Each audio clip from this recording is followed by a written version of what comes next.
So hi, everyone. I'm going to just introduce myself or welcome you all one more time now that the recording is on.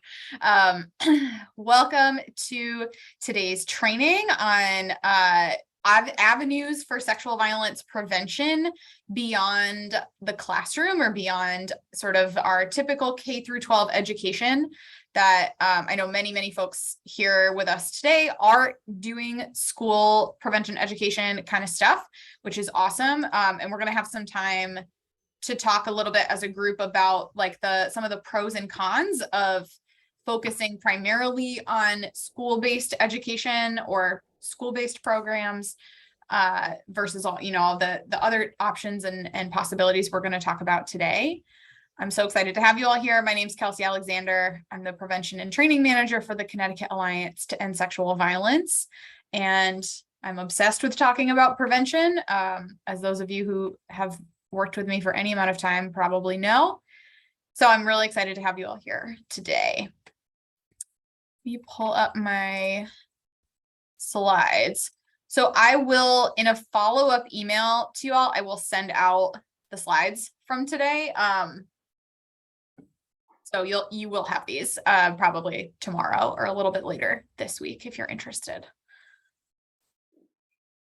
All right, and I'm going to try to keep today as informal and not so much just me talking at you and lecturing and things like that as possible. I've got a bunch of polls lined up for us to use. We're going to do some Jamboard kind of stuff, like group brainstorming and sharing over Jamboard, and plenty of opportunities for folks to just unmute and have discussions or share what you've tried, what you've done, what you're hoping to do, all that kind of stuff.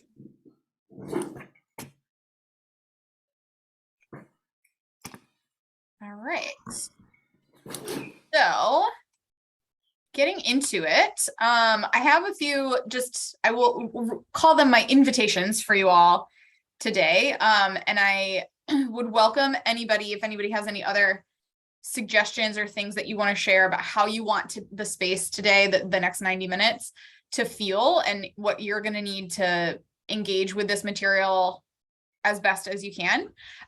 My invitations are always to folks to just show up as you are. It is 2:00 on a Tuesday afternoon, in the middle of, or hopefully nearing the end of, probably a fairly busy day for a lot of folks. And I always welcome people to have your cameras on or off, to engage if you have questions or comments through the chat or unmuting. You can raise your hand or not.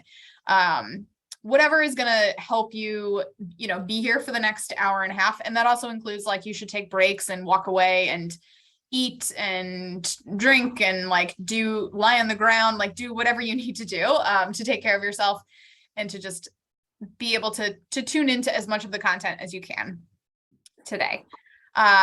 Ask questions as you have them. If something I'm talking about just doesn't make sense or you've never heard of it before, I'm going to do a little bit of a poll at the beginning to get a sense of sort of where we're at in terms of our knowledge or experience with a few different concepts. So I can decide if we need to do a deep dive on some of these things, or if we can sort of assume folks know about them already. But there might be terms or phrases that come up that you have not heard of before. And if I'm not doing a good job of explaining it, do not feel embarrassed or hesitate at all to just say, hey, can you're talking about bystander intervention as though everybody knows what that is, but we could use a little bit more of an explanation. I'm happy to give that. Is there anything else anybody needs, or anything else I can do for you all right now to help us feel like we're happy to be here and ready to be here today? Love the Halloween colors, Kelsey.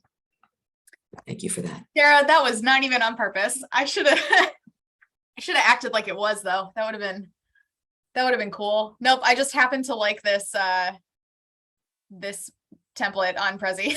So I'm glad that it's appropriately spooky for where we're at in the month. That's great. All right. So here's what I'm hoping will come out of today.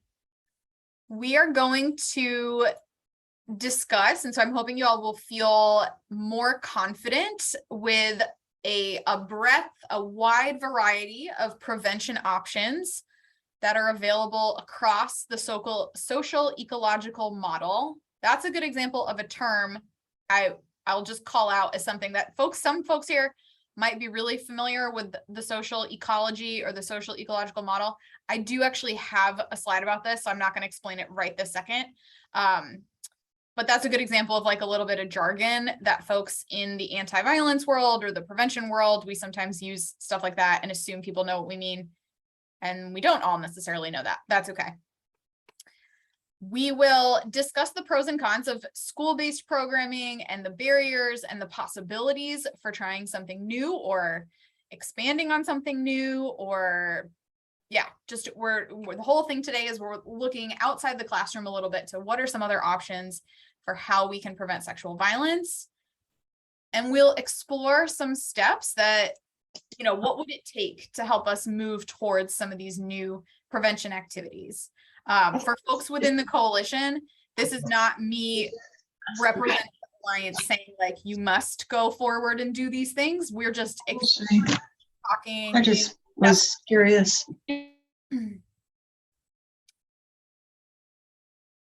All right, so before we go into the next bubble here, which is some of our foundational ideas, I do want to do a poll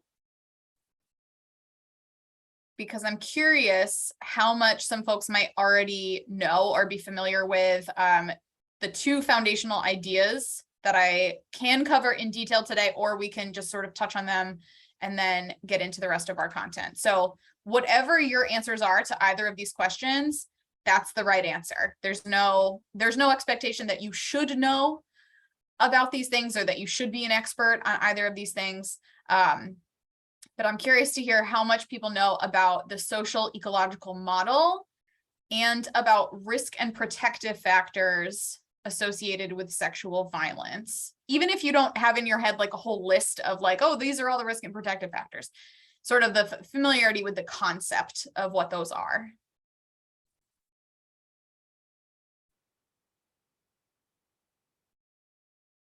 All right, and it looks like most people have answered. I'll give like 3 more seconds. All right, so I'll let you all see you can see the answers here. So for the social ecological model, it looks like most people are sort of kind of in the middle here, have like some familiarity or not a ton of familiarity. And seems like there's a little bit more knowledge in the group already about risk and protective factors associated with sexual violence. So all of that is okay. I'll give obviously some definitions of these things.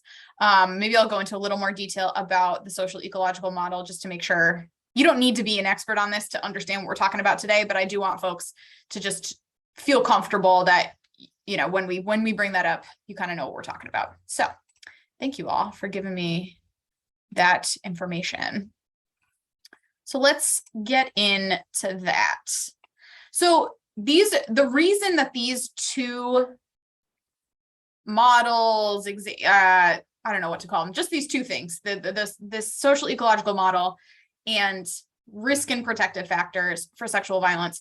The reason why, to me, these are really foundational to understanding what's a whole bunch of other options for preventing sexual violence is, one, because the social ecological model reminds us that there are sort of different in what this model looks like, and I can show you right now. There are different spheres that we can address when it comes to prevention. And this is true, this is not just related to sexual violence. This is true of any health issue, any problem in a community, or anything that we want to try to either reduce or increase or things like that, like in a community. We can sort of look at it from these different spheres or these different pieces or circles of the social ecology. And you can see from the image here, they give a little bit, like a few examples of what would fall into each of these spheres or categories. And depending on if you were to Google social ecological model, you'll see a few different versions of this. There's not like one, that has, some of them have, this one has 5 spheres, some of them have 4. They, might have a few different examples. They might have slightly different titles for each of the spheres. The general idea for all of these is basically the same. I picked this one because I like the addition of the public policy piece on the top. Not all of them have that as sort of the widest or like the most big picture sort of sphere. But if we start in the middle, and I want to say none of these spheres, it's not like one is better than the other. When it comes to sexual violence prevention, we should be addressing, and I don't mean we like every single one of you individually or your departments, you specifically, should be addressing all of these spheres. That's how prevention works. So that's how we know prevention can be effective. So when it comes to what would working with individuals or addressing the individual sphere of this model look like in terms of prevention, the examples they give here are knowledge, attitudes, and skills.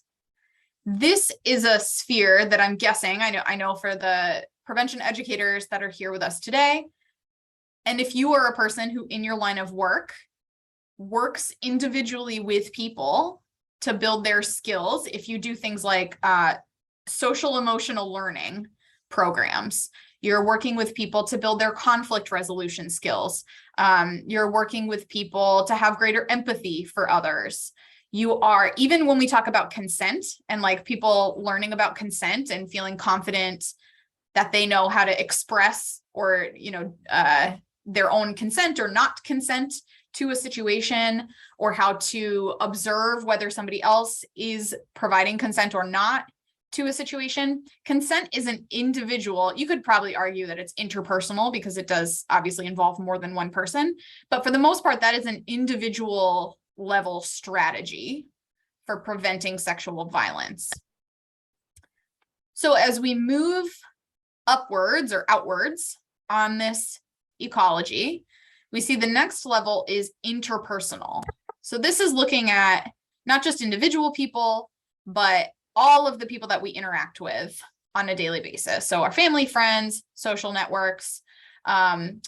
For prevention educators here today, I think about if you're doing something that is going to affect how students are treating each other in a specific classroom, and you're providing that education or that strategy or whatever it is to the entire classroom or to the entire staff of a school, then that's really, we're talking about an interpersonal level.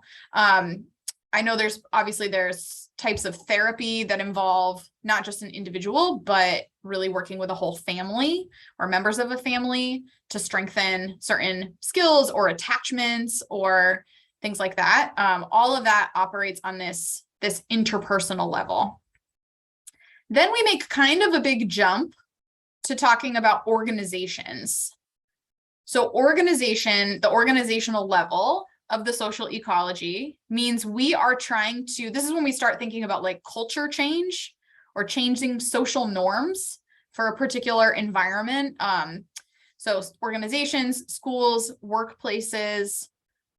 In terms of sexual violence prevention, when we try to change, or if we take on some sort of strategy that is going to change the culture or the social norms of an entire organization, so not just, there can be culture on a smaller level, right? There can be social norms and ways that people treat each other and what is acceptable and not acceptable on a classroom level or like a team level. If we're talking about maybe a sports team or a club level, I would put all of that into this interpersonal category right here. Organizational is now we're talking about this entire workplace, this entire school, this entire apartment complex or something. Like however we're going to define this group of people, it's a bigger level. We might be doing some sort of public service kind of marketing campaign where we're putting stuff up on the walls on the insides of this apartment complex. where we're talking, it's all about consent and bystander intervention and looking out for each other and stepping up for each other and stuff like that, has the potential, I'm not saying it's always effective, but has the potential to change things on an organizational level. Policies like for a workplace or for a school, we see public policy all the way up here at the top, but obviously we have policies just on an organizational level. That's where they sit as well, right? Like what's considered okay? What are the expectations for how people treat each other here in this place? And what are the consequences if people break those expectations? I'm going to just pause for a second because I know I'm talking a lot. I promise this is sort of this stuff we got to just get ironed out, and then we'll get into more discussion and interaction. Does anybody have any questions, comments, confusion at this point? Okay, cool. The next level up, community is just that. I know we can define community in many different ways, and communities can be many different sizes, but a community is a collection, at least in terms of this model, a collection of all of the organizations, all of the families, all of the, friend groups, whatever, all of those things make up a community. So we might think of community on like a town level. You could probably break it down a little smaller than that and think about specific organizations and groups of people that all really like work together, but are part of, they may be part of one town, they may be part of multiple towns. Like we can define community in a lot of different ways.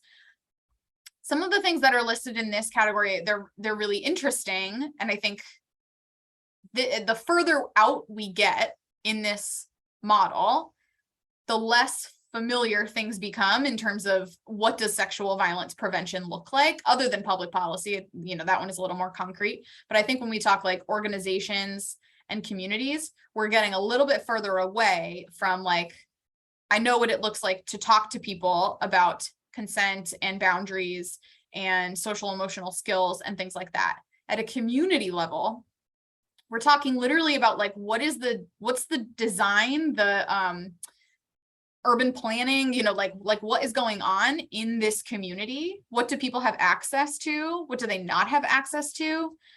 What kinds of spaces are available for people to spend time in? What sort of services, what sorts of resources are available to people? So design, access, connectedness, overall, how connected do people feel to their neighbors, to maybe not their neighbors that are directly near them, but to other people that are in the community. Spaces, what spaces are available? How much, how many parks, how many green spaces, how many spaces where people can be somewhere without having to buy something. Like all of that is a part of community. And there's implications with all of this for, are we preventing sexual violence, or are we making it more likely that sexual violence is going to happen here? And then the furthest out sphere is fairly straightforward, but public policy. And we can think of, I think it's out here making it feel like we're just talking about like federal policy because it's the biggest circle on this model, but this really applies to local laws as well. So thinking about what are the laws for your town, for the state of Connecticut, for the entire United States, like all of that, obviously there's great possibility for us to be doing a good job preventing sexual violence or not when it comes to what laws and policies we have. So I hope for folks who came in not feeling super confident that we know what the social ecology is, this is really just having in your head a little bit of like, okay, there's different spheres and different strategies are going to fall into different spheres. That's kind of the most basic version of this that would be useful for you to know for the rest of our conversation today. Don't stress about worrying or don't stress about remembering what are all the things that are in each of these different categories, or where exactly would something fit on here. Just a good thing to keep in mind that like we want to be addressing in terms of prevention as many of these different spheres as possible. All right. So when it comes to risk and protective factors, oh, that's weird.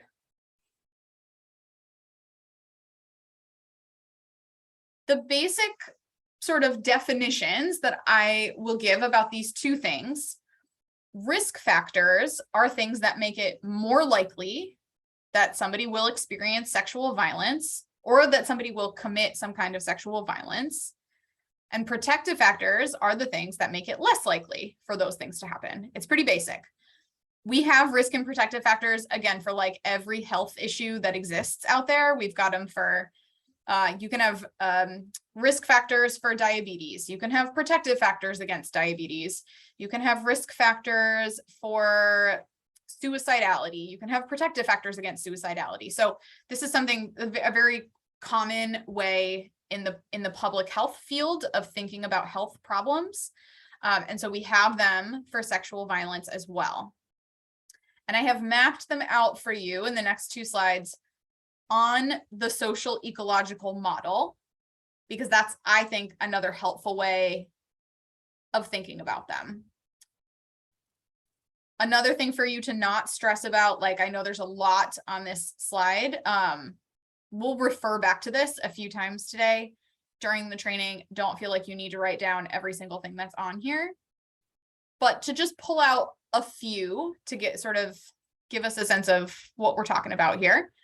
On an individual level, some of the things that make it more likely that somebody will either experience or commit some kind of sexual violence or sexual harm are things like lack of nonviolent social or problem-solving skills, poor behavioral control, witnessing violence, substance use.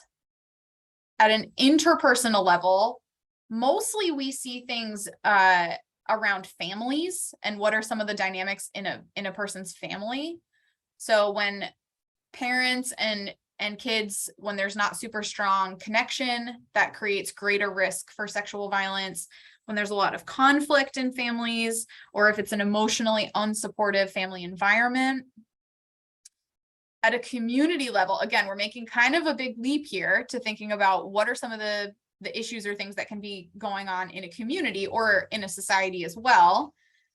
Poverty, high levels of unemployment, lack of opportunity for people to have jobs and to have fair pay, violence, lack of institutional support from the police and the judicial system. So when some of the systems in a community that are ostensibly there to protect people are making it clear that like this is an issue they don't really care about.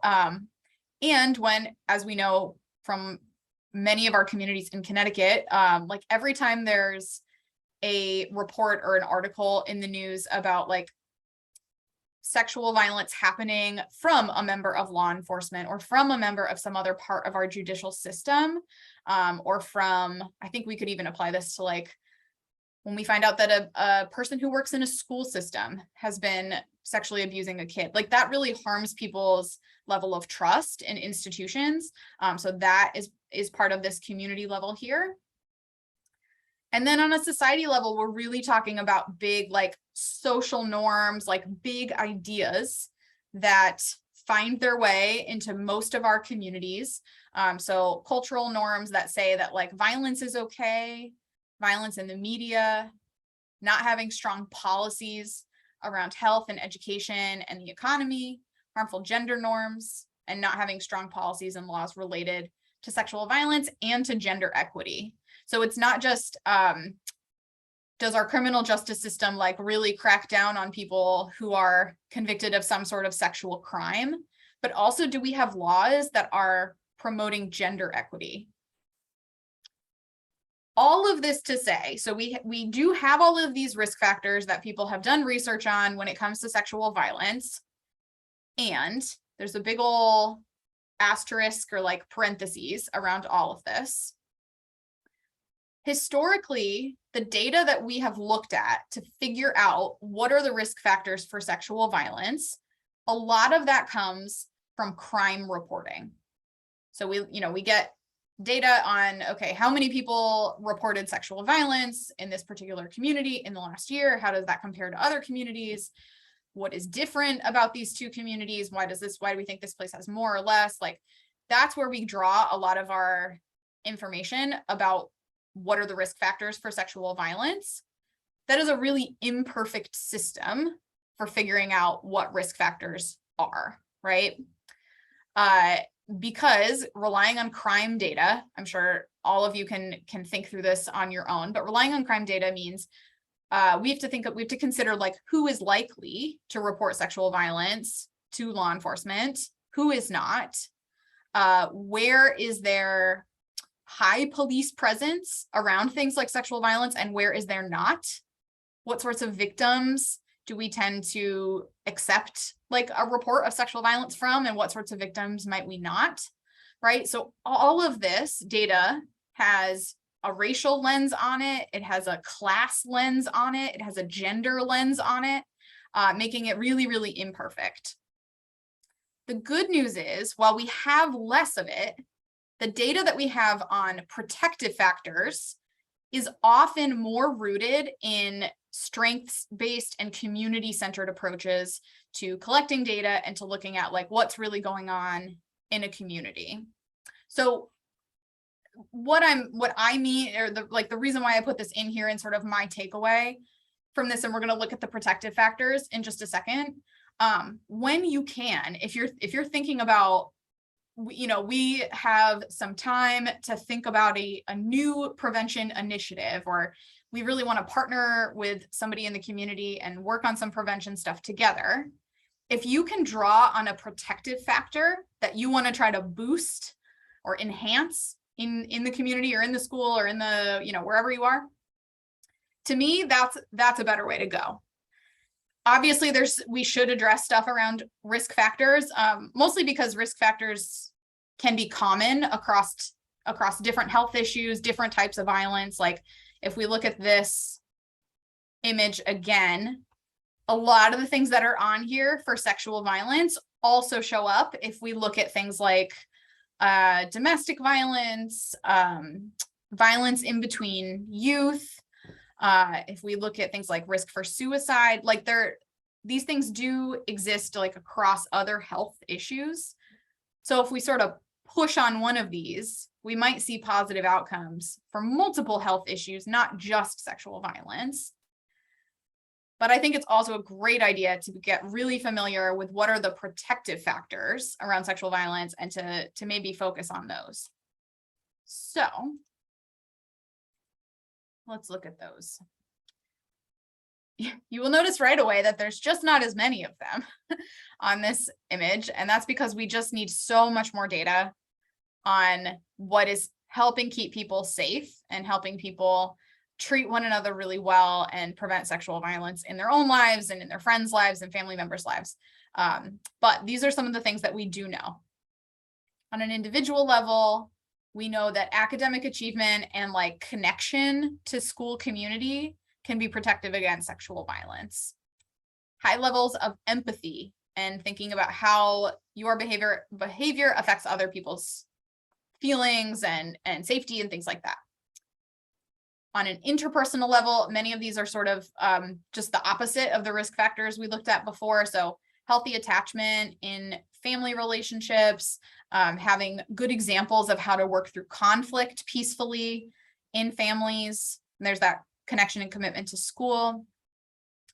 And at a community level, community connectedness and support and economic stability are very, very protective against sexual violence. And we're going to see this theme of economic stability. This is going to show up in a bunch more of the information I'm going to give you today. So what I want to do next, I do want to give you all just like a second to sit with this and maybe digest it a tiny bit. But what we're going to do next is I have a Jamboard for you all, which if you're not familiar with Jamboard, it's sort of a like a group brainstorming tool where people can write, you can like write on a little sticky note and nobody will see, this is all anonymous, like nobody's going to be able to see who's writing what. But you'll be able to just write your ideas down and we'll all be able to see them on one screen together. So I'm going to put in the chat the link for the Jamboard, and all you need to do if you want to participate in this part, and I'll share my screen again, is if you click on that, you can click on the left here, I'll show you on my screen. There's like this sticky note feature. It's the fourth icon down. Click on that. It'll pop up a sticky note. You can write your answer down, and then when you click save, it'll show up on the screen, and you can move them around if you want to. You can change the color of the sticky note if you want to. But we will see people's answers all come through here, and I'll keep my screen open so that you all can see the whole thing. But on your own screen, you can start answering this question. So my first question for you all is, what risk or protective factors jump out as things that could be addressed outside of a classroom setting? And I think it'll be fairly obvious to us which ones are risk and which ones are protective based on what people are writing. So feel free to just put them anywhere up on the slide.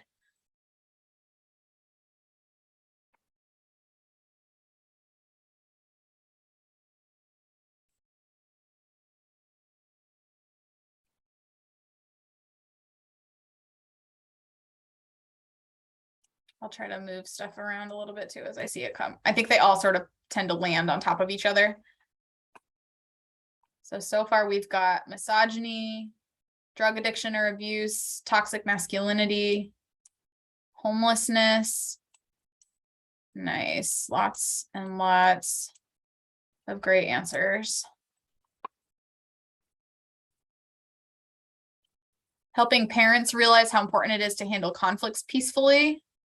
Racism, mentorship, lack of housing, poverty, good family and social connections, homophobia, economic stability.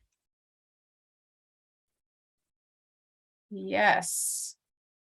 Now, many of these are things I'm sure for folks that are doing school programs, you probably are addressing some of these things in your programs, right? Like, I'm sure people are talking about toxic masculinity, misogyny, homophobia, transphobia, racism, depending on the age of your group, depending on what the school has asked you to come in and do. I'm guessing some of these topics are coming up in the classroom. Just important to also acknowledge all of these things. We could be doing work, and even if it's not us specifically, finding community partners, other people who are doing some of the work of addressing some of these things in the community at those other levels of the social ecology, and partnering with them, supporting them, helping make sure that they're able to be really successful. So some other stuff that popped up, inclusive sex education. That is going to be one of our topics of discussion today. Thank you so much for putting that up there. Having a person to talk to who's non-judgmental, which could help with things like connection, folks feeling connected to their school, medical resources, building cultural humility. Awesome. Great. I probably missed a few, but these are all really great ideas. This Jamboard too, you all will be able to see when the training is over, like it doesn't go away. You'll have the link and I'll send it out in an email, so you'll be able to refer back to it. All right. Pull up.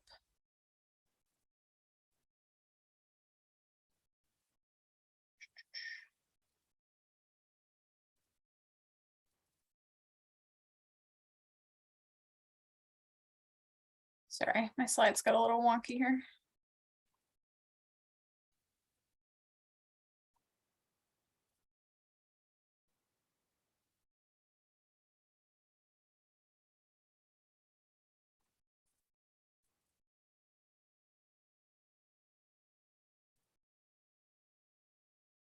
All right.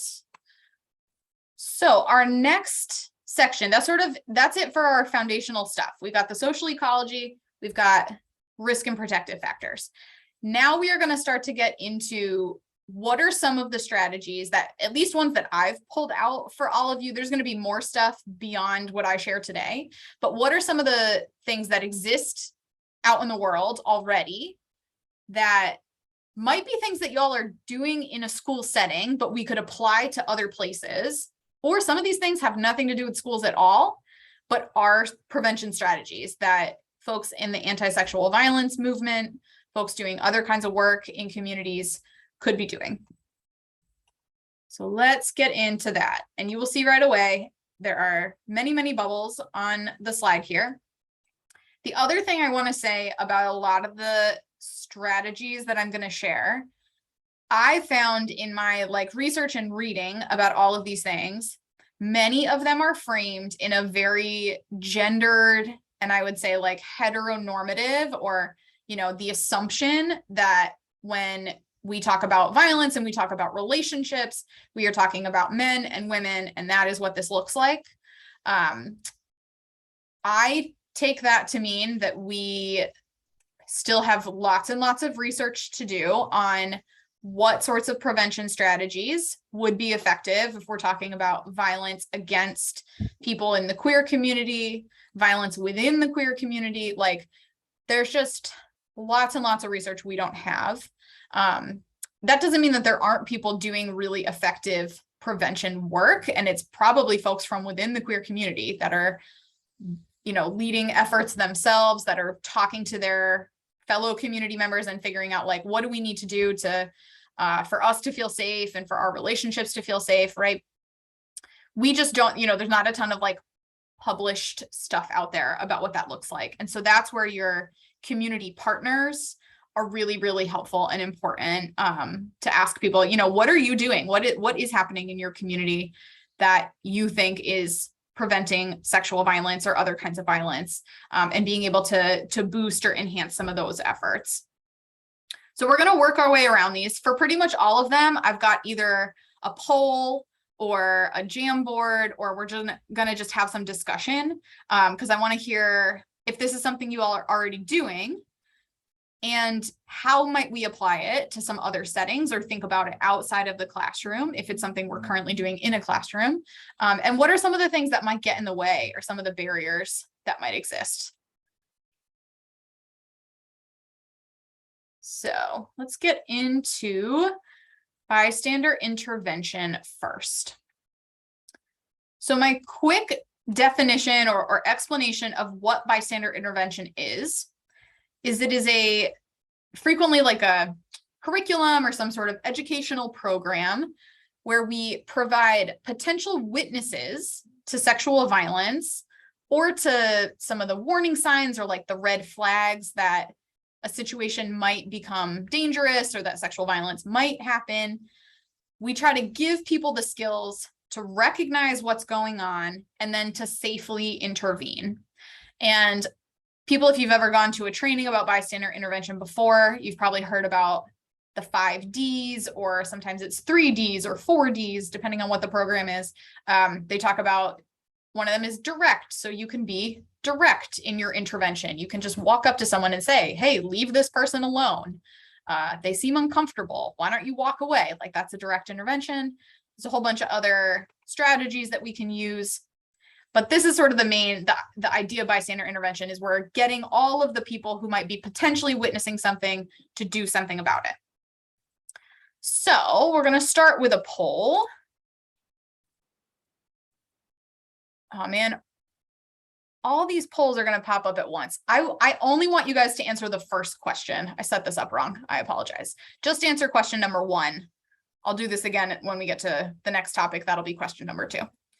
So my first question is, does your agency currently deliver lessons or programs about bystander intervention? I don't care if you're using a specific curriculum or not. Is this a topic that your agency, somebody that you work with talks about with students, with adults, with whoever?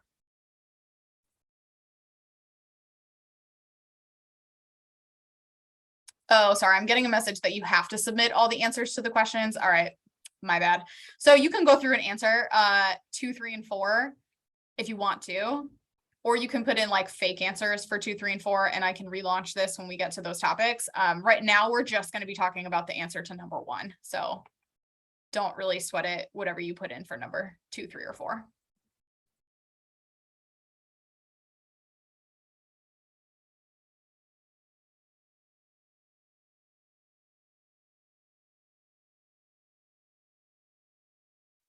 Give folks 5 more seconds to answer.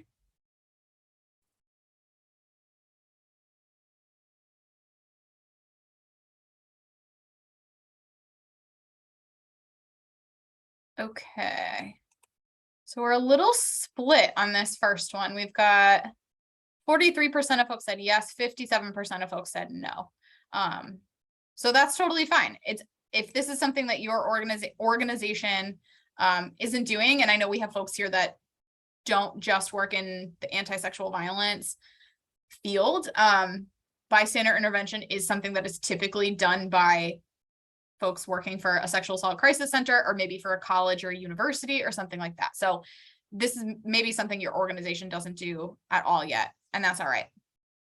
What I want us to think about, this sort of idea of helping other people recognize that something unsafe might be about to happen or happening, and getting them to intervene. Let me pull up the Jamboard again, because I want us to talk about how we can get more people. Typically, bystander intervention is done like with students. Where else could we be implementing bystander intervention training? What other audiences? What other groups of people do we think this information would be beneficial for? So here is the Jamboard again. If you don't have this open anymore, if you click on the link that was in the chat a little ways up, you can answer there. You can also feel free to just put stuff in the chat if you want to.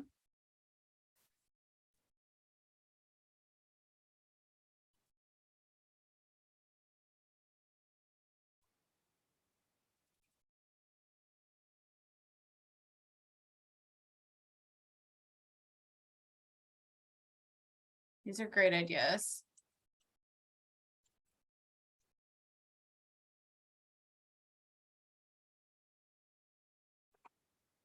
And in the chat, I'm seeing community centers and bars. Here, I'll just put those up there so that we've got them in one spot.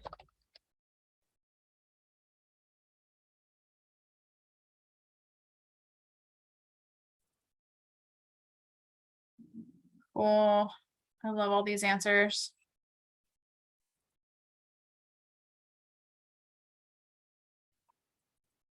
Youth groups, salons and spas, campgrounds. Awesome. Oops.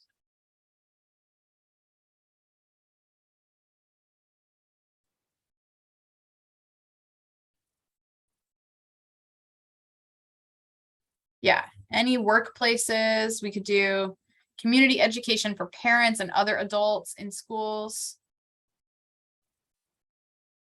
Libraries. I love libraries as places where we could be doing all different kinds of prevention stuff, partly because I just think libraries are like the greatest places that we have, and librarians tend to be awesome and very supportive of stuff that's going to help people feel safer and like build community and things like that. But they're also one of the very few public spaces where you can hang out indoors, have access to resources, and not need to like buy anything, pay for anything. Nobody's going to kick you out. Like, yeah, so I'm super pro libraries. But there's so many great answers up here. Does anybody want to just jump like off mic or turn on your mic and share any of your thoughts behind any of the things, either something you put up here or maybe something that somebody else put up here? Like, what could you envision bystander intervention programming looking like for that community or that space?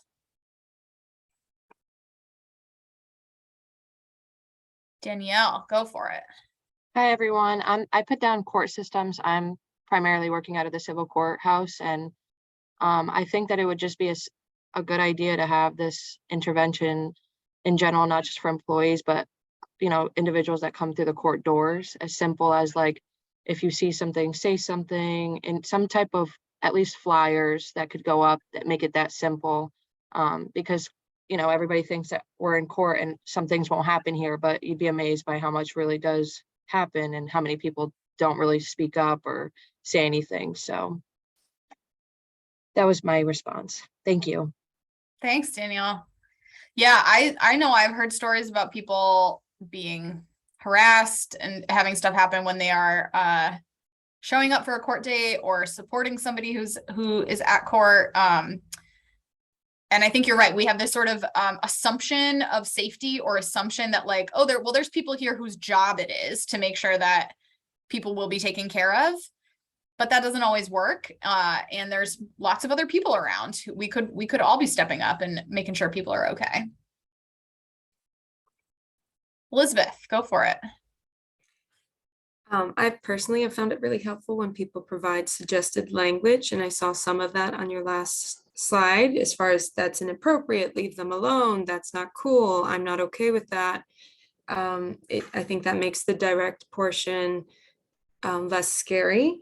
I also think it's helpful for people to have checklists for assessing situations, whether it be assessing their safety or like going through criteria to help them narrow down which approach would be appropriate. And that could also transition into protocol. So I'm thinking about bar staff, for example, like in a nightlife setting, if they were trained in some language they can use, they have a checklist for determining if someone's at risk, like, are they having trouble speaking? Are they having trouble moving around on their own? If so, here, some steps you could take. You could ask who they came with and call those friends over. If you see someone putting something in a drink, you could shut down bar service, turn the lights on, make an announcement, and provide free drinks to everyone who, throw out the drinks, offer new drinks. So like that they have options in place and steps to guide them through that, as well as obviously if it's protocol, then management would have approved for that sort of thing, and it makes it easier for a bartender to take action.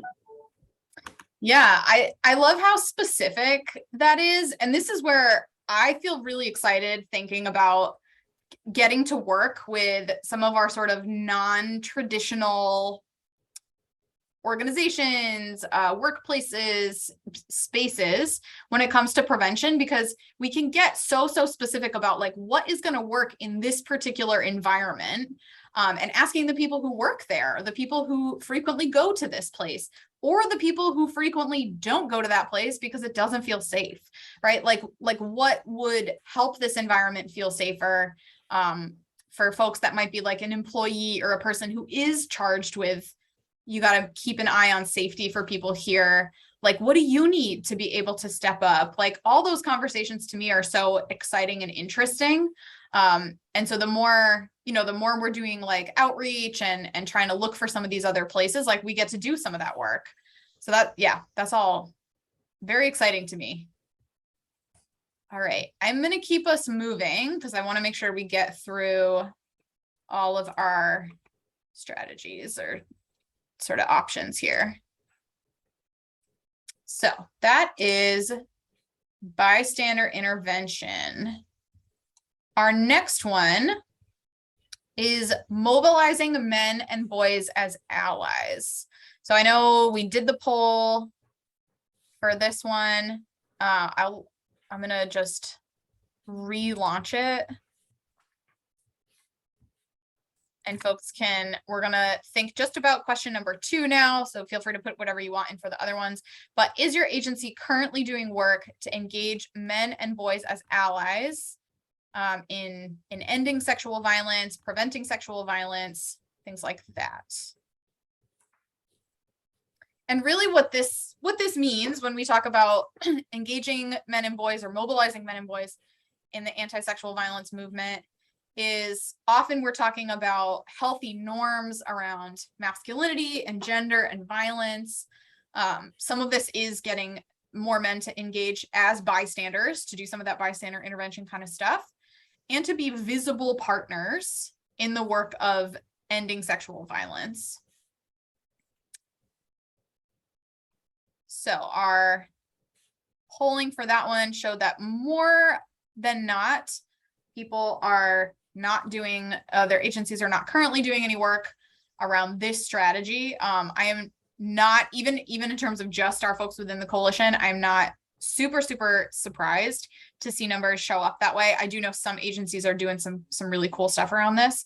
But I think it's one of those strategies that sort of comes and goes in waves and often has to do with like, who are we currently employing at our agency? Sorry, I didn't actually share the results. You can see them right there.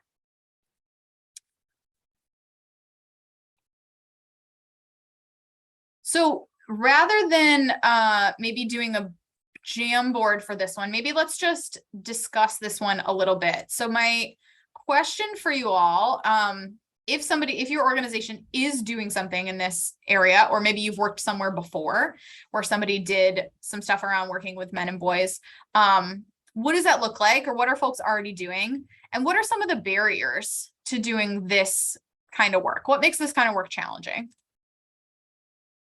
And Nzima, I see in the chat your comment about just needing more in this area. I agree. I think we need more in like all of the things that I'm going to show you today.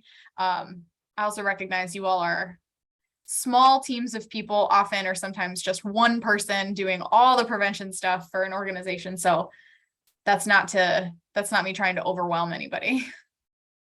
I feel like my initial perspective on the reason why, or like one of the barriers, is that as organizations with like limited resources to begin with, you kind of want to get everybody. And so like being like, okay, we're going to talk to half the people here is just, it's not, obviously this is important. And I think you've talked about in past ones about how evidence-based it is, but like if you have limited resources, you're like, do we talk to like 50% of the people, or do we talk to 100% of the people in a sitting or something like that? Mm-hmm. Yeah, I hear that, Emma. And especially when we think about stuff in schools, right? Because unless we're going to a school that is gender, it's a school for people of one particular gender. We have groups of many, many genders of people sitting in front of us. And so that doesn't really make a ton of sense for those kinds of settings. Eleanor, what you got? So we have like a specific men and boys advocate at our center, which is, I think, really important and I think is pretty unique in Connecticut. And he, Jamal is his name, and he has done really incredible work with a lot of schools and right now he's working with like specifically sports teams at schools to do these like empowerment based groups.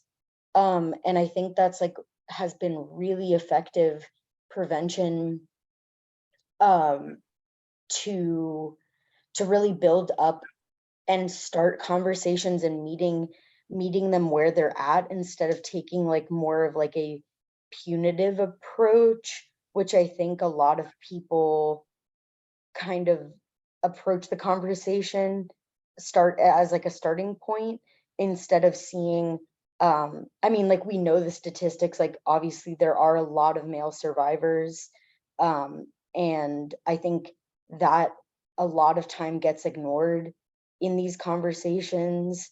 And I think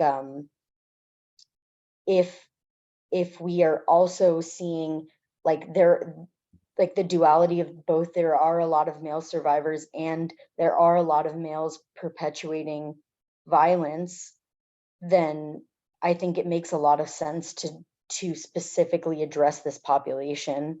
But it is a very nuanced conversation, and I understand that it's a difficult one to have. I think it's also tough when we don't have, like you said, Kelsey, employees that might be able to have this one-on-one conversation, because me going into a room of like, me requesting at a school, I just want to talk to the boys, and it's like, well, why? And then also, there have been times where we had co-ed classes where we brought up toxic masculinity, but it had to be outside of K through 12, like bringing up Feminist on Cell Block Y, and a lot of the students actually responded in like, why haven't we had this conversation before about toxic masculinity? And it's like, because it becomes very political, and it's very like, people think that we're trying to single people out, but that's really what's causing the violence in the first place. Mm-hmm. Yeah. So one of the barriers being, or just another one that you just named, being like how this type of work is going to be viewed by schools, if that's the environment that we're looking at, and folks just not, whether that's just no, we don't see why you would only want to talk to a certain group of people. Or we don't want you talking about this at all in the classroom because we don't think that's our place. People are going to get mad, like whatever, all that stuff. Yeah, so I totally agree with everything Sarah, Emma, Eleanor, like folks have been sharing around this. I think it is a thing that we could be doing more on all this stuff, but it does matter like who's on your staff and who is going to be like a really good messenger for the work. And there's some great comments in the chat as well around some of the barriers. Yeah. I am going to keep us moving. I know I'm probably moving through these a little quickly, but I want us to have some time for discussion at the end as well. So the next one, I think, is something prevention educators I know are probably super familiar with. Social emotional learning, or anybody that has done any kind of work in a school in the last few years are probably fairly comfortable with the social emotional learning. So let's, I actually don't have a poll for this one. So we will use the Jamboard for this. So social emotional learning, if you're not super familiar with this, is a whole world of education that frequently we are doing in K through 12 settings, although really most of it I think is happening in like K through 5, maybe up through middle school. I don't think there's a ton of social emotional learning stuff happening in high schools, done by the school itself anyway, specifically. You can see on the right, the images here, some of the topics that are covered when people do an SEL curriculum. So it's often talking about managing emotions and behaviors, being aware of your own feelings, making good decisions, having good skills in your relationships, and having empathy and understanding for other people. So social emotional learning touches upon some of those individual level risk and protective factors for sexual violence, because we know that the more emotion management and impulse control and empathy and all those good things that people can have, the less likely they are to have any sort of sexual violence experience. So what we're going to do on the Jamboard is think a little bit about outside of a K through 12 or, any sort of school setting, but keeping with this idea of social emotional learning, what skills could we work on with adults? Or feel free to also put up here on the screen, like maybe what's like an environment where maybe we could have adults as an audience for working on some social emotional learning.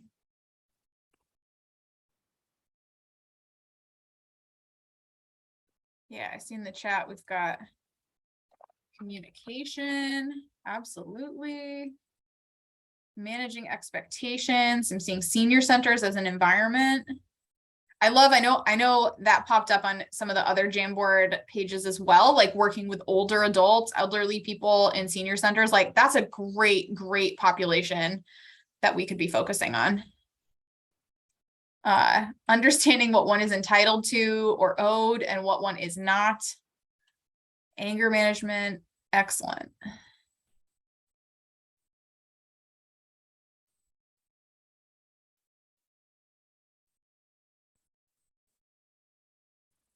Saying no, helping adults set boundaries, making quick judgments.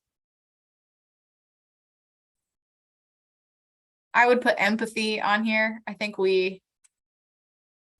even some adults who feel really comfortable talking to kids about empathy and like teaching empathy to young people, we are not always great at practicing empathy ourselves. Active listening, that hearing no is not a personal attack. Great. Yeah. Thinking about apologies, like good apologies, or reserving the phrase, I'm sorry, for when we hurt someone.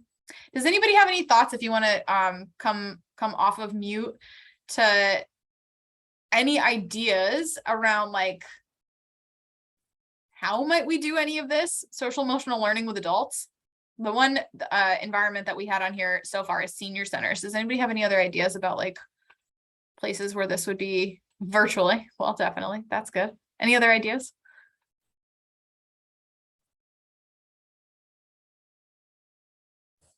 If there was a speed dating event, I would love to just do a 101 with everyone right beforehand.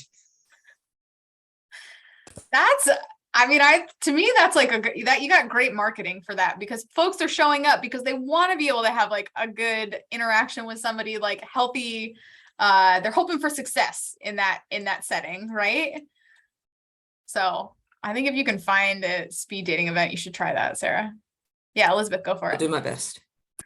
Similarly, there are workshops called cuddle parties where the event starts with usually like a 45-minute workshop on communication.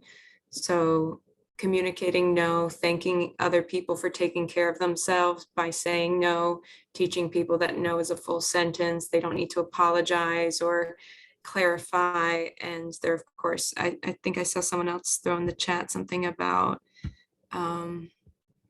kink workshops, or even sometimes there's workshops at sex toy or like lingerie type stores.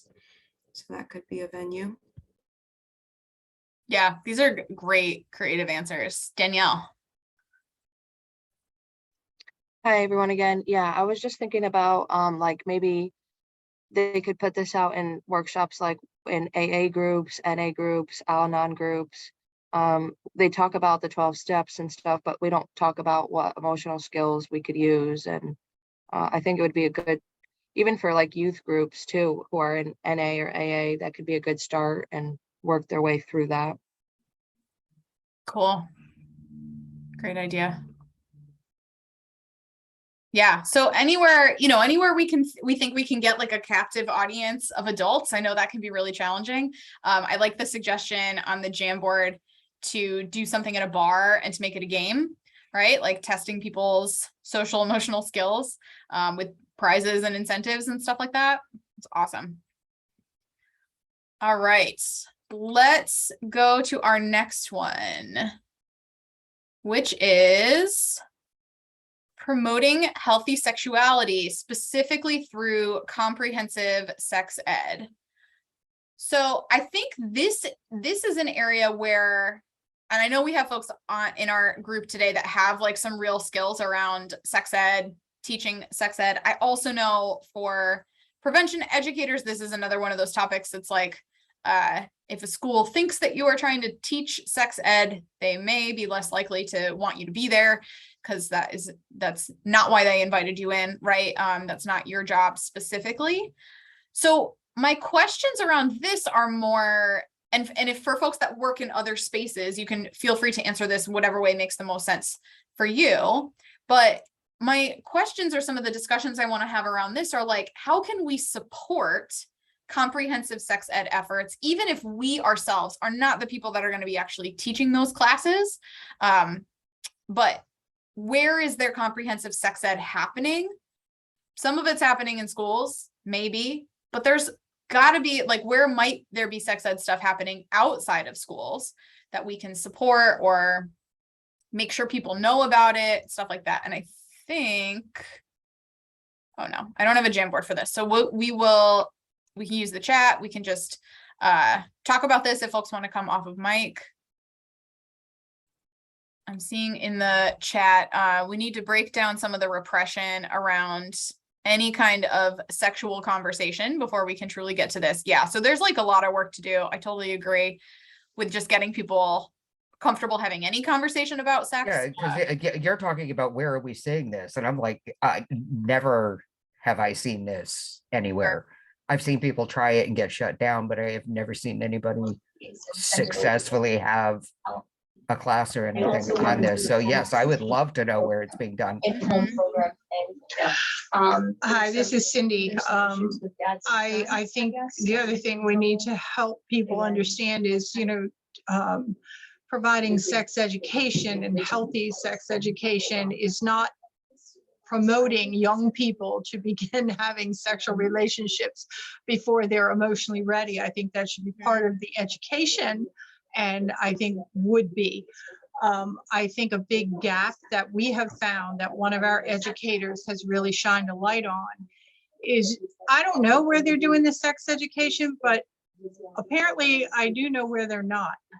And, you know, adults and young adults with developmental disabilities are being overlooked, because it appears that because they have this disability, they're not supposed to have those types of feelings. They're maturing just like anyone else. But they seem to be looked over, or maybe it's just people being uncomfortable as to how you do it. Because there are so many different levels of disability, it is a huge undertaking in knowing your audience. Yeah, thank you so much for that, Cindy. That's yeah, I totally agree. Totally right.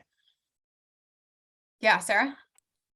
It's definitely tough in what Cindy's saying, because, you know, there are times where we get asked to do prevention education for folks that have intellectual disabilities, but it's almost like, okay, I have the capacity to be able to teach you prevention education, but I don't know if I'm going to be effective. I don't have a master's in, you know, special education, right? So like, at what point do we say, okay, we might need to refer, or we might need to do some collaboration, as opposed to me just going in once, teaching a prevention education class and thinking, all right, check mark, I helped out that community. Mm-hmm. Yeah, and that's where I think the partnerships with, you know, folks that work with disabled people, with folks with lots of different disabilities, they themselves may or may not be experts on prevention or sex ed or anything like that.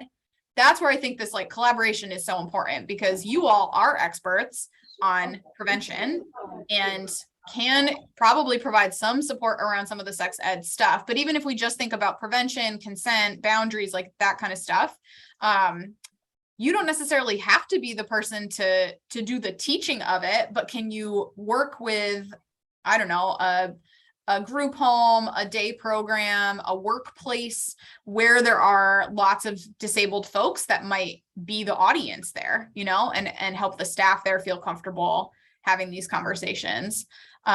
There's so many great ideas in the chat right now. I hope everybody's able to read those.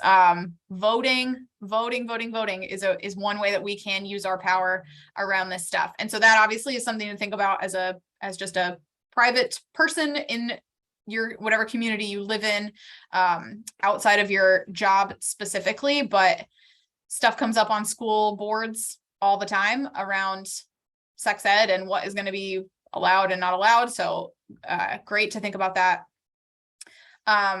Same thing that kind of goes towards funding too. Again, like especially on a local level, if folks can get involved in how are these budget decisions being made, and what money is being allocated to health programs at schools, and what are the expectations of the curricula that people are using. Some of the other stuff I'm seeing is some of the free healthcare clinics would be great partnerships. Planned Parenthood does do drop-in office hours. They also do, if folks are familiar with the STARS program, that comes out of Planned Parenthood. That's like a peer education program where they work with teenagers, high schoolers, to become peer educators, to be able to talk and like answer questions that their peers might have about topics related to sex and gender and sexuality and things like that. So that's, if you have a Planned Parenthood in your area, it might be worth looking into. Do they have a STARS program? Faith-based communities, community centers, the Our Whole Lives curriculum is specifically one that a lot of the Unitarian churches use, and offering to do technical assistance to public school staff around sex ed, you know, whatever you're able to do around that.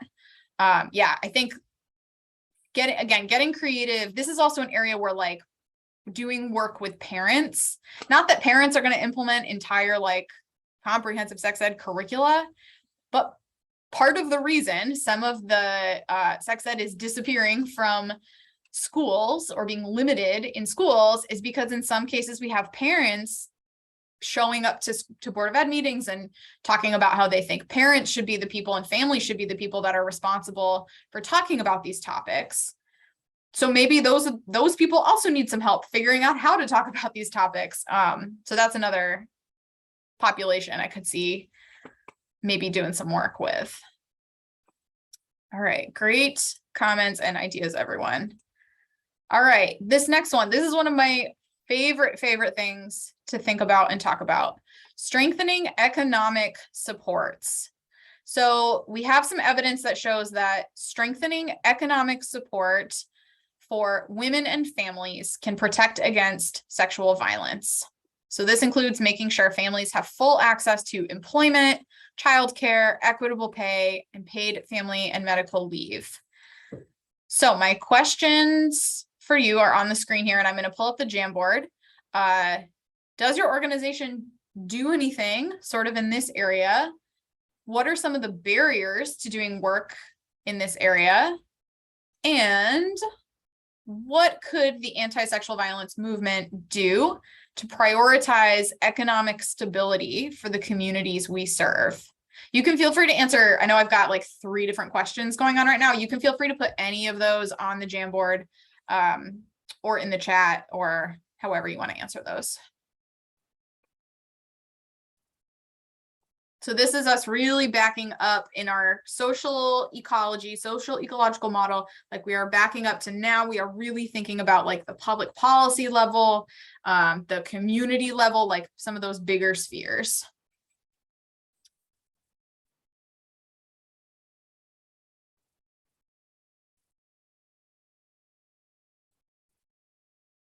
So in the Jamboard, I'm seeing that currently some referrals to other organizations is how some of our organizations are working on this one.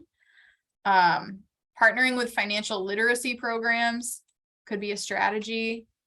Microloan programs are a strategy. A barrier for this is funding. Yes.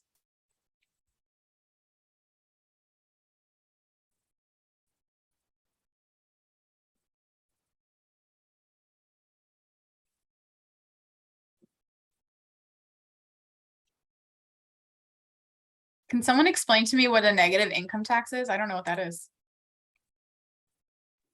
So a negative income tax is kind of the same idea as a universal basic income. It's just structured differently. So it's saying, okay, you didn't make any money this year, so therefore you get whatever a UBI would be, or you made a little bit of money and we'll give you enough to make up to whatever the UBI would be. So it's a different way of structuring it, and it's a little bit less scary to people than saying universal basic income. Cool. Thanks, Emma.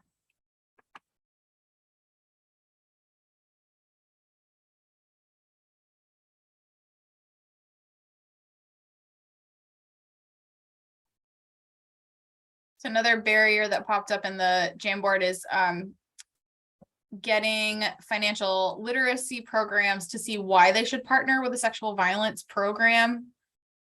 I can imagine that. Maybe a strategy is to look at some of the volunteers that work for agencies. Sometimes we've got volunteers that might be coming from fields where they know a lot about finance and stuff like that, and might be willing to offer some of those skills. I really think to some of the, and I know this is a strength of many of our sexual assault crisis centers, like the partnerships that we have with other organizations that are working on meeting people's basic needs, helping people get safe and affordable housing, childcare, employment, things like that.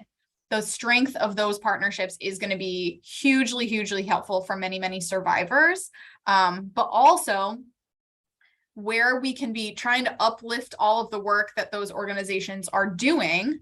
That is, even if we have no idea if they're working with any of our clients specifically, that is going to make our community safer, like really investing in policy, resources for organizations that are doing some of this, just basic needs, folks having access to the money, food, housing, employment, everything that they need. All right, nice job, everyone. We've got a few more, 3 more. The next one is leadership and opportunities for adolescent girls. So this is another strategy. We have some data around that this is a protective factor, can be a protective factor against sexual violence, that when we build confidence, knowledge, and leadership skills in adolescent girls, that can help create safer communities. So this to me feels like something we could be doing in schools, although to people's point about the engaging men and boys, we don't always have the opportunity to say we're only going to take kids of a certain gender and have this conversation with them. So let's, looking at the Jamboard, look at where we can do work besides schools to strengthen leadership skills in adolescent girls. And right away, I see high school support groups, which I know at least one or two of our member centers are doing, which is awesome. And if folks want to unmute and just share if you're doing anything around this already and what that looks like, feel free to do that. I love it. So, I'm sorry. No, go for it. So I was gonna say places like, or organizations like Girl Scouts or Girls Clubs, after school programs that is specific around girls. However, I had my experience working with girls at Trinity Health of New England. There's always those small pockets of organizations that's looking to support girls or girls who have already been sexually violated or have been violated in the secondary form. And so I always, I support, groups, and I'm always doing workshops and different things with girls and adults, women. And oftentimes I'm hearing that there aren't enough of organizations that are approving or comfortable with having this kind of a discussion. But if it was like part of some education to staff and parents about where and how, what you're going to educate them with or what you are going to share with them might help, because sometimes people just don't know what we're offering or what we are going to talk about. And then oftentimes they're afraid that, things may pop out and they're in the settings and then they're afraid of other authorities. But primarily, I think organizations looking into a lot of girls, organizations that supports girls on different levels. That's, like you said, SEL. There are jump rope teams, girls in sports, and oftentimes we've seen it with the Special Olympics. All of those girls was violated, but because they wanted this, it was a lot going on. They want to be a part. That was your trainer.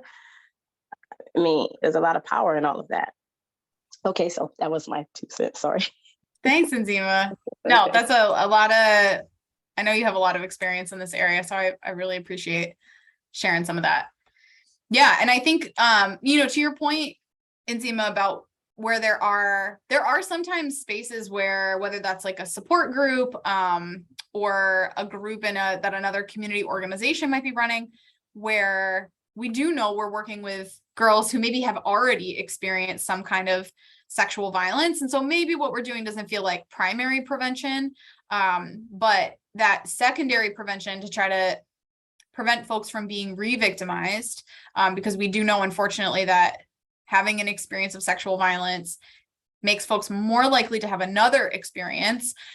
So that is prevention work, to be working in a space, whether that's, I think about, I worked at a group home for teenage girls that were in DCF custody for a few years. And I know for sure that several of the girls that were living there had experienced sexual violence. It's still worth it for me to do some of this stuff around leadership and empowerment with them, because that's hopefully going to be protective for them for the rest of their lives.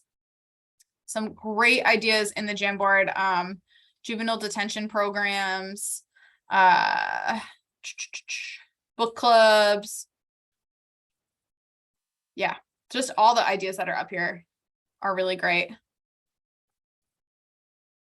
I'm going to keep us moving here. So our next category is, our next strategy is establishing and consistently applying workplace policies. So this is a little bit different from some of the stuff we've been talking about. And I do have a poll for this one. I think this is our last poll for today. Has your agency ever helped a workplace develop sexual harassment policies? Have you or have your agency ever done a training for a workplace on preventing sexual harassment? So this is questions 3 and 4. I think this is something that sounds like sort of basic. Like, we know that workplaces are supposed to be required to do sexual harassment training. I'm sure some of them don't do it or do it with varying degrees of success and effectiveness. But I'm not sure how many of them are actually partnering with or reaching out to all of you as for the prevention folks that are here today to ask for your support in making that happen, right? Here are the answers to those 2 questions. So I'm seeing that in some cases, yes, in terms of training, folks have done some training around this, but many fewer people have helped people develop policies. And that's something that we at the Alliance could provide some more support around. Like what would it look like to try to help an organization come up with a really good policy? I'm going to move us to the next one because we've only got a few minutes left. And I do want to make sure I just cover all of these before we leave today. I apologize that we're a little short on time. When I do this in the future, I'll give us 15 more minutes or something. So the last strategy is addressing community level risks through environmental strategies. And this is, I can take us back in our presentation here to the risk and protective factors that we talked about. And looking at some of the stuff at the society and the community level here, when we talk about environmental strategies, that's what that means. Like some of these bigger, like things that just feel built into our society. What are some strategies, or where might we start to think about doing some stuff that addresses some of our cultural norms, some of where we don't have strong policies that are supportive of families, of women, of children, harmful gender norms? Like, where do we have options to do some of these things? And I believe, oh no, I don't have a Jamboard for this one. So let's just talk about it. I think this is a hard question, but if anybody has any ideas.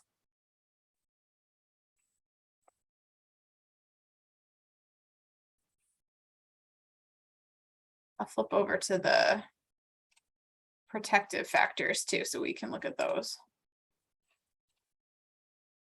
There's only kind of these 2 out here. What was the question again, Kelsey? I'm Yeah, sorry. yep, that's all good. So I'm wondering, how might we start to address some of these like community and society level risk and protective factors?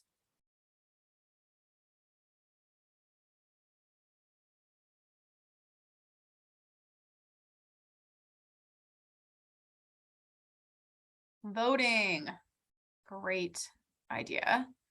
Grassroots mobilization, working with policymakers and lawmakers and making sure that lots of community members get a say. Absolutely.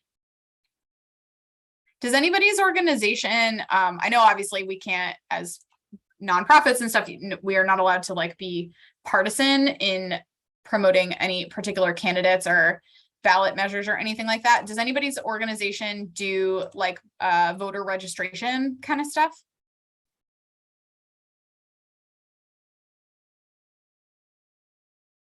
I like the suggestion in the chat about structure for mutual aid.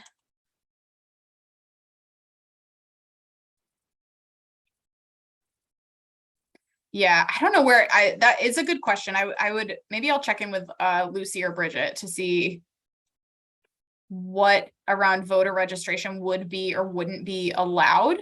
Because I'm curious. I don't know if that's something that just we are really not supposed to do. I'm not surprised if there are organizations that say we don't want you to. I mean, it could be nonpartisan. We're not telling you Right. who to vote for. We're just telling you to be but yeah, it's been tough. Sure. Yeah. All right, so before we leave today, I do want us to, there's one more Jamboard question that I want us to just think about, I know, for literally 2 minutes. Given that most prevention programming historically and currently is happening in K through 12 schools, with all the stuff we talked about today, what are some of the pros and cons of continuing to focus primarily on schools? Like what works really well when we do prevention in school-based programming? And then what about that strategy maybe feels limited or like we could be doing something better? Awesome. I love all the, and feel free to move your own, I'm making assumptions about where some of these go, but feel free to move your sticky note to the correct side. So a pro being that it's mandated, so we've got an audience. We're not like, we don't have to beg people to show up to something, they're going to be there. Some of the cons are students feel like they have to watch what they say in the classroom, so maybe we're not able to have as honest of conversations. It could, this is, I like the one about it being stigmatizing, so it sort of frames it like this type of education is only for kids because that's where we tend to offer it most. And really it's for adults. It should be for everyone. Time limits are absolutely a con. School is inherently a power dynamic. So that's just really built into things that kids maybe feel like they're being watched or graded. On the pro side, we've also got this gets kids talking about taboo topics. If the school's supportive, they can work in collaboration to promote your organization as well. So that's maybe getting more people the resources that they need. More access to parents through schools. Con, too many cooks in the kitchen. I can relate to that for sure. You're dealing with classroom teachers, potentially parents, potentially administrators, like lots of people that have opinions about what you're doing. Absolutely. Yeah. So again, my goal for today, or sort of what we did today, is not me telling anyone to like stop what they're doing, or you need to 100% pivot to be doing something else. And the Alliance is not in any official capacity telling anyone to do anything. This is just to get us thinking about what are some other options out there. And I think we have done prevention a certain way in the United States for a long time, at least for the last 20 years. And there are other ways out there. There's other stuff that could be reducing sexual violence in our communities, could make our community safer, that would just look pretty different in some cases from what we're currently doing. Thank you all so much for being here today. I wish we had a little more time to talk about this. I'll hang out for a few minutes if anybody has any like lingering questions, comments, or anything like that. I will send out to all of you the slides and the link to the Jamboard so that you're able to go back and look at all of this. And thank you all so much for all your suggestions, participation today. I really appreciate it.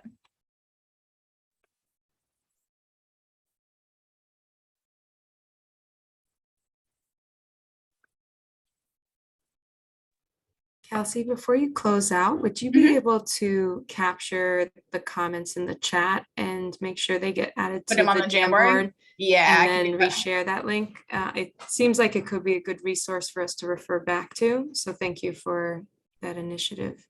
Yeah, no problem. I also had an idea. I wasn't sure. I thought about it when you thought of environmental, but I don't think it quite was what you're talking about. But I attended a conference a couple weeks ago, and they talked about, I think it's University of Maryland or MCASA that's doing it. And they called it hotspot mapping, although they acknowledge that it's not what we think of as hotspot mapping, where you go into, they're doing it in colleges so far, although they probably will expand it to other situations. They go into a college, they have students put stickers on a map about whether or not they feel safe or unsafe in that space. And then they actually redesign the environment to make it safer, like adding lights or making sure there aren't like corners where people can, or like small spaces where people might get trapped in or whatever, or things like that. Or in dorms, making sure you have like spaces to learn in, or Yeah, like places like social spaces so people aren't going back to their dorm rooms. So you can hang out in like a common area inside like the dorm without having to go back to someone's individual dorm room. Stuff like that. And so I was like, that's another thing that might. yeah, that fits right in line with the like environmental strategies. The book Sexual Citizens that came out, I don't know, 2 years ago, maybe. They talk about this. It's specifically focused on colleges and universities. And one of the things they talk about is, I think they call it like the built environment, but just like literally the architecture and like how spaces are managed and who is in charge of different spaces on campuses, and how that can be, I think in most cases, like it's creating more risk. So like one of the examples they give is how like most of the, it's like typically you have to be older or like higher up in your 4 years potentially of college to have access to like a single dorm room, right? Like you get more housing choice the older you get, or you might be more likely to live off campus if you're like an older student, and that single dorm rooms are spaces where there's not as many eyes on what's happening, and it's like a space where people might like, oh, we have more privacy, so I have more ability to like bring people back to my room with me, stuff like that. Anyway, I'm not explaining it that well, but No, and there's also power dynamics there too. Like exactly, where like Anna, the older person gets like the single room versus like someone Yeah. who is younger who has to live with more people, Yep. or Yeah. someone who has more money who can live off campus, or someone who's in the fraternity who can live off campus versus someone Yep. who does not have that option and may, where are the party spaces basically, Mhm. right? Yeah, exactly. So it's really interesting to hear that there's maybe potentially a university that is actually trying to address some of those things, because from what I heard from this book anyway, they had a ton of ideas, but I was like, I don't know what college or university is actually going to be like, oh, okay, we're going to change our housing policy and Yeah. like, make it so that younger students have access to these spaces or what have you, because it feels like it would be a huge shift. But I think that's some of the stuff we don't really think about as being like prevention, but it is. Yeah. So what the organization is basically piloting it. So they've done like a couple of versions in a couple of colleges there. Mhm. And then they have like basically like a workbook how to do this for someone else. They want to partner with other organizations to have other organizations do this. So I was like, because first of all, they're trying to collect data on it. So it's Yeah. not just like we're doing this, but it's like we need to collect. So they have some data to be like, yes, this is worth researching further, but we need more people involved. And it's kind of a win-win, right? The college or university gets all of these resources to the structure to do this study, and then and perhaps get a safer campus, and they get the Yeah. data. Yep. I was like, this is great. If there's any like the workbook you were talking about, if you find any like links to anything like that, please send them to me. I will. I'll share it with people. Cool. Danielle, I see your question for me in the chat. We can definitely do that. Thank you so much. Have a good one. You too. Bye now. Thanks, Kelsey. Bye. Bye. I'm gonna return the